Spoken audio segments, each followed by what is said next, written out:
Frodus POV, 10 years earlier. Even if it wasn't a fancy wagon by any means, the ride was smooth enough for Frodus. He found himself resting among the crates of goods, curled up cosily under the shade of the canvas secured over the wagon, as he dozed for a time.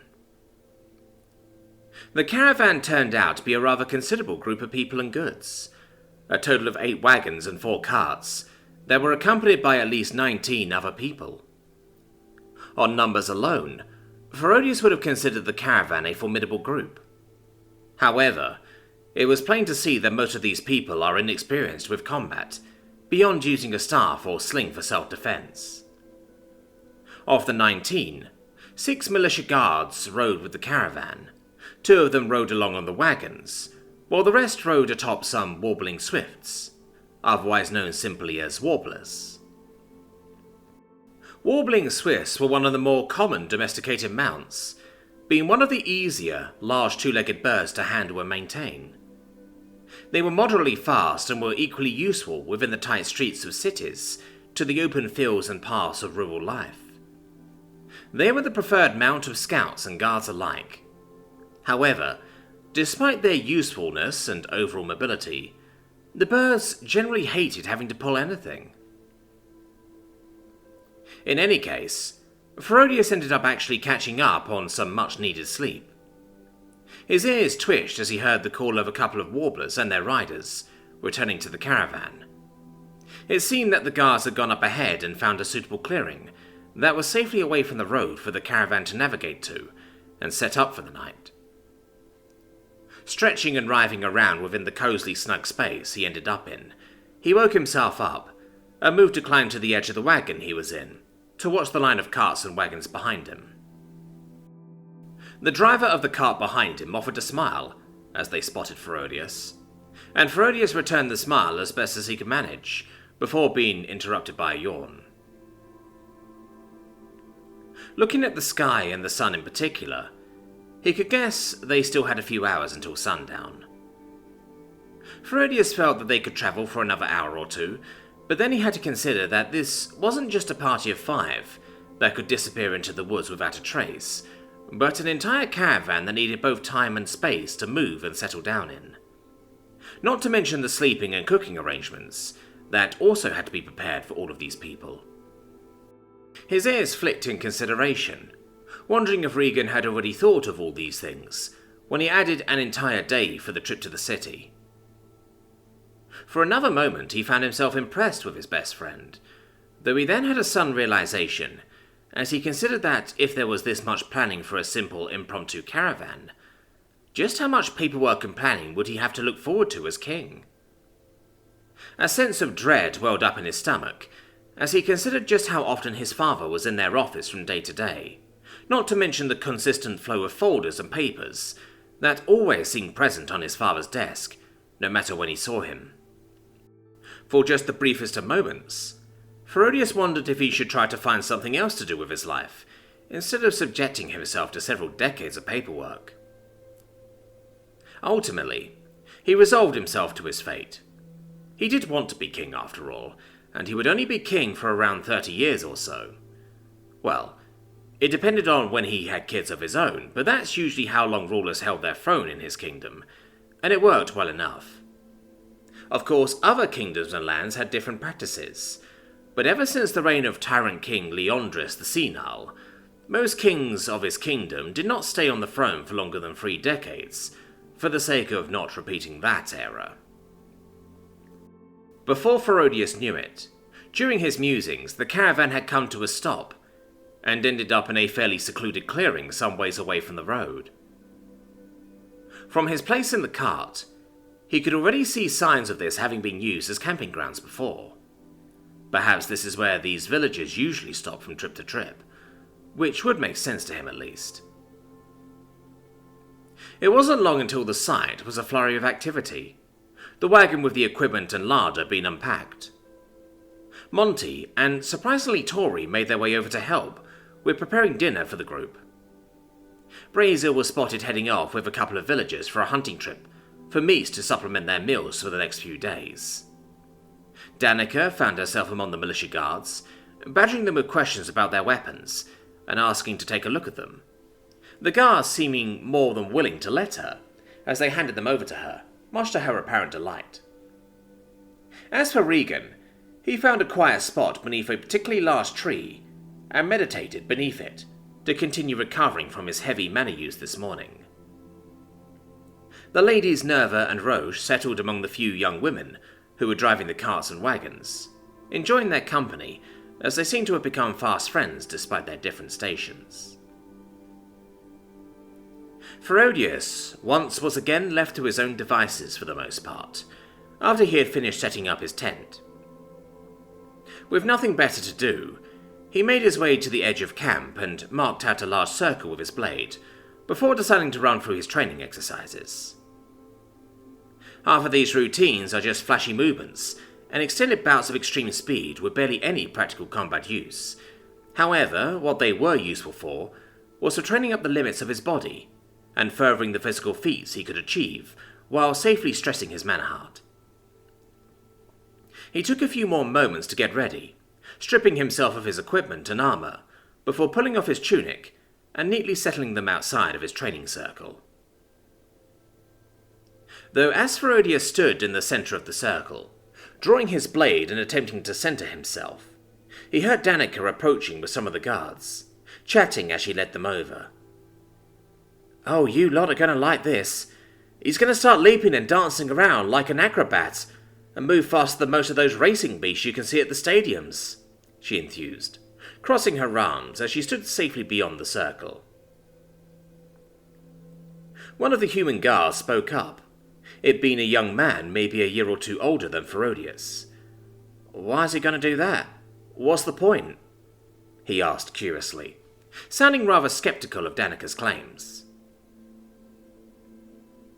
A Lizard King guard spoke up before Danica could properly answer, intently stroking his scaled chin with interest.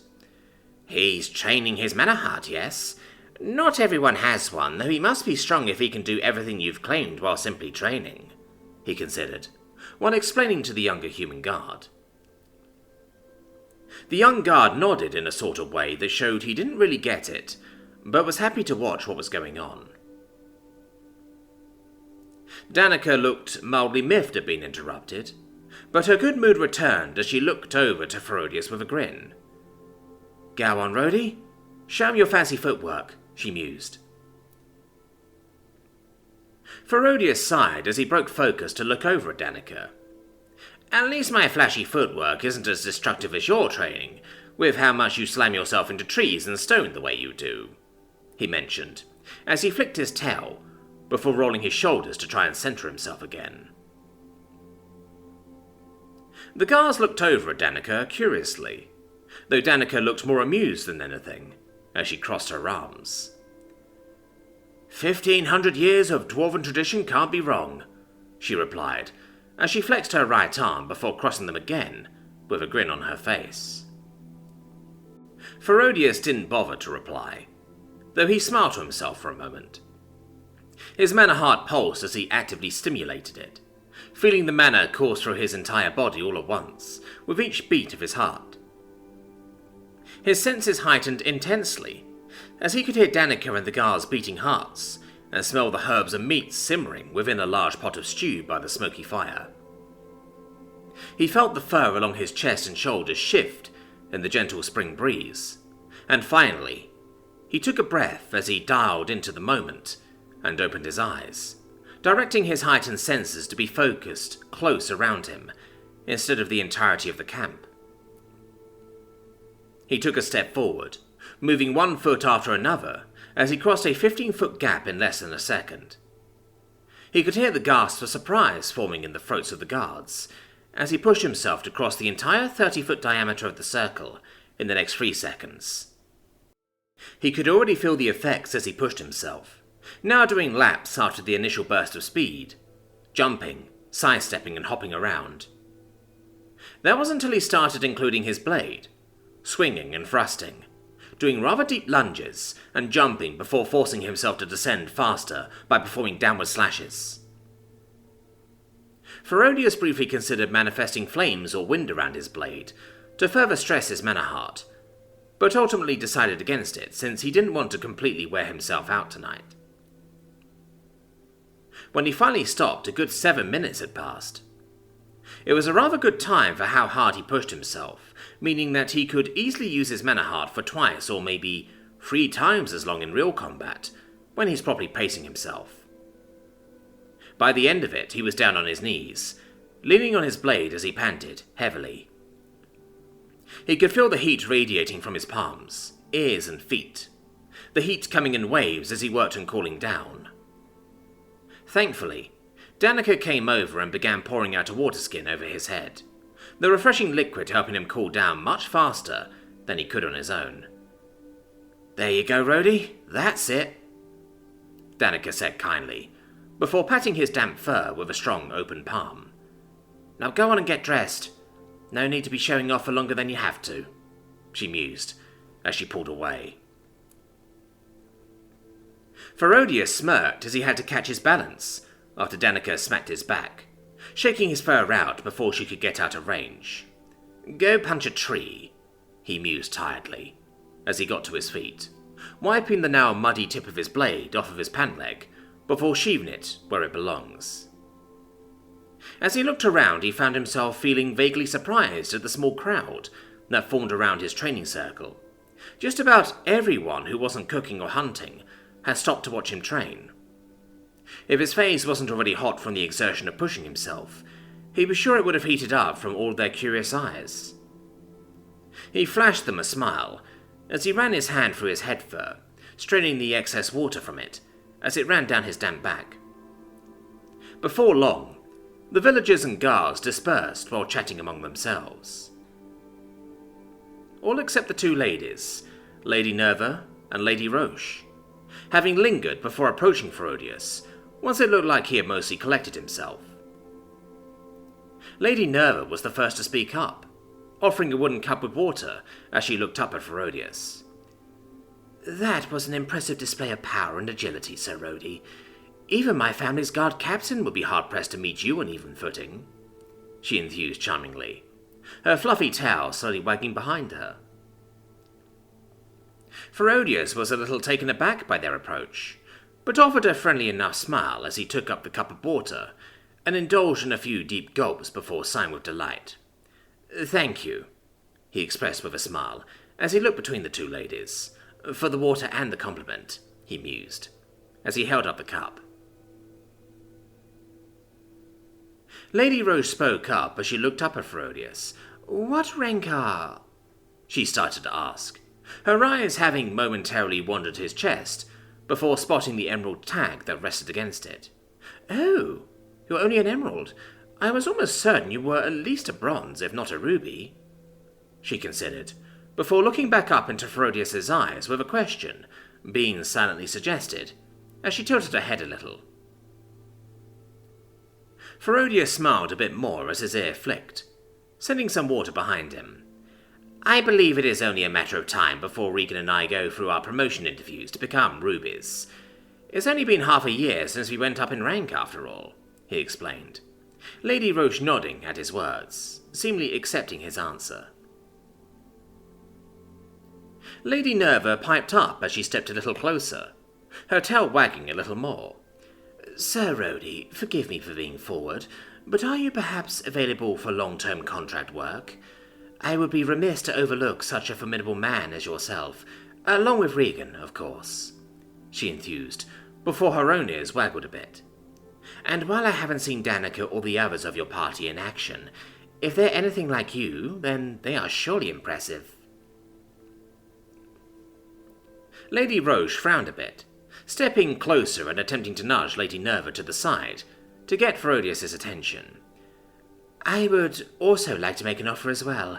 I come from a Viscount's household, and we can surely match any accommodations a Baron's household could muster," she offered, not wanting to be shown up by the Wolfkin lady.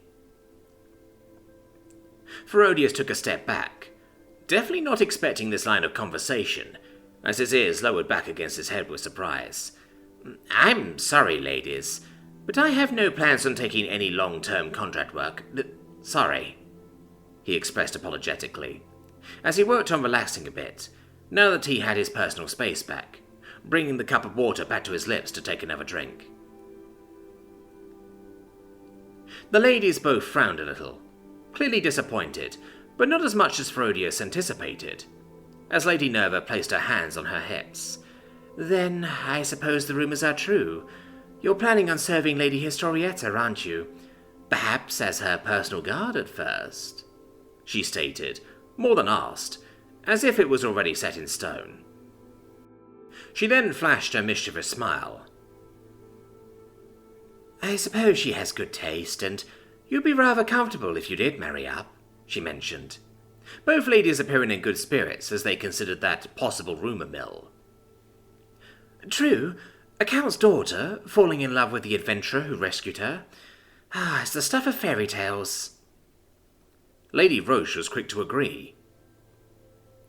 Frodus, on the other hand, ended up choking on his water, and only just managing to turn away to avoid coughing water at the ladies, as he panted and tried to catch his breath.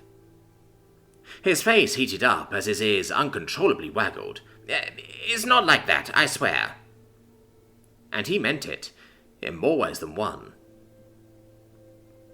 Lady Nerva only smiled more at Frodus's reaction, and giggled at his expense. "Try all you like to deny it, Sir Rhodey, but you cannot fool me," she mused, turning to leave as Lady Roche was quick to follow her. Frodus swallowed at nothing, before looking over at Tori as she chatted with the others while preparing dinner, a beautiful smile on her face as she chopped up some vegetables. His ears started to droop as he considered what Regan had been repeatedly telling him. "It can't be like that. Not for a long while, at least," he murmured, to nobody in particular.